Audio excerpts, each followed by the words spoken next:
Are you worried about missing a student loan payment? Or maybe you already have? You are definitely not alone. Over the next few minutes, we're going to cut right through the confusion and lay out a clear, actionable path to get your finances right back on track. It's a huge question and one that probably keeps a lot of people up at night. But here's the good news. Just understanding the process is genuinely the first step to taking back control. So let's dive in and break it all down. All right, we're going to tackle this in 4 parts. First up, we'll get a real sense of the stakes. Then we'll open up your immediate action plan, your first aid kit, if you will. After that, we'll get into the most powerful tool for a fresh start. And finally, we'll touch on some brand new rules that could really help you out. Okay, so let's start by getting a handle on why this all matters so much. You know, learning about the consequences isn't about scaring you. It's about motivating you. It's about knowing what you're up against. First things first, let's clear up 2 words you're going to hear a lot: delinquent and defaulted. Now, they sound similar, but they are not the same thing at all. Being delinquent just means you're behind on your payments. Default, on the other hand, is what happens after you've been delinquent for a long time. And believe me, it's a much more serious situation. So, how does this all play out? Well, the moment you miss that first payment, a clock starts ticking. For most private loans, they can report you as delinquent to the credit bureaus after just 30 days. But here's a key difference. With federal loans, your servicer actually waits 90 days before reporting it. The really crucial number, though, is 270 days. After 270 days, that's about 9 months, of missed payments, a federal loan officially enters that much more serious status of default. And this right here is exactly why we want to avoid defaulting at all costs. The consequences are pretty significant. Your credit rating takes a major, major hit. The government can start garnishing your wages or even withhold your tax refunds. And on top of that, you'll lose your eligibility for any future federal student aid. It's a tough spot to be in, for sure. But okay, here's where the story starts to get more hopeful. Even if you're behind, there are immediate, concrete things you can do right now. So let's open up that first aid kit. What's your very first move? Call your loan servicer. Seriously, don't hide from them. Talk to them.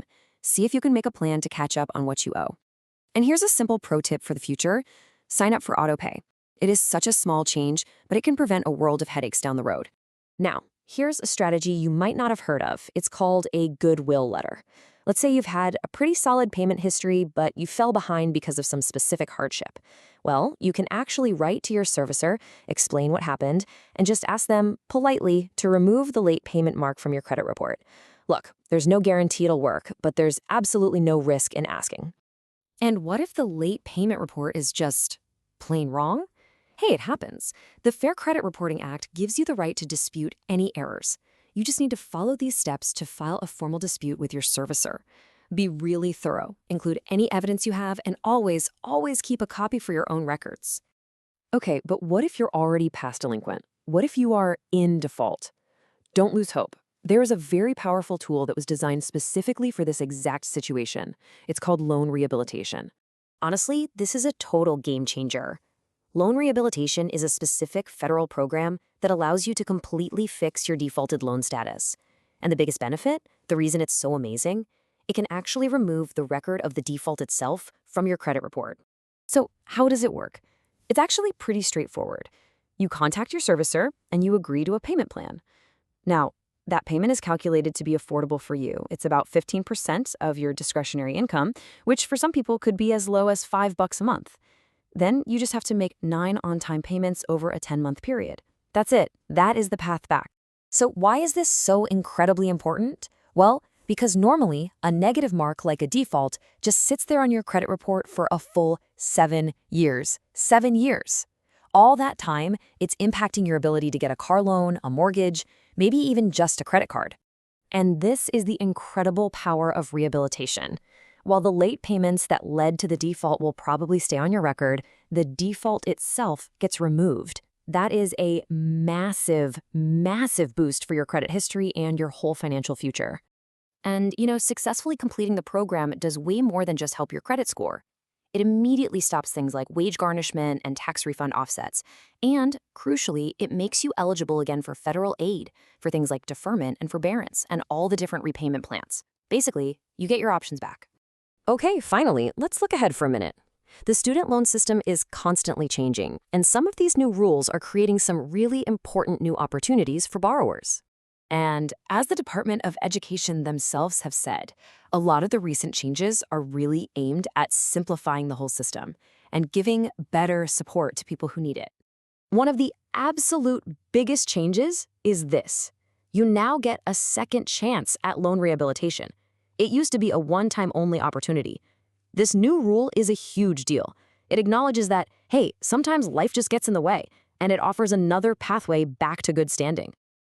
Another major change is just simplifying all the repayment options. The old system, let's be honest, it was a confusing alphabet soup of different plans. The new structure, which starts up in July 2026, basically boils it all down to two main tracks, a standard plan or an income-driven plan. It just makes the choice so much clearer. And these new plans come with some pretty great benefits. The new standard plan will be tiered, so if you have more debt, you get more time to repay.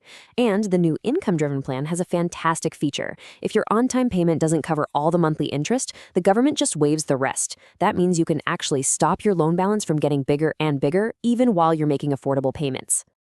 So here's the bottom line. The most crucial point is that whether you're a few days late or deep in default, there are structured, real paths forward for you.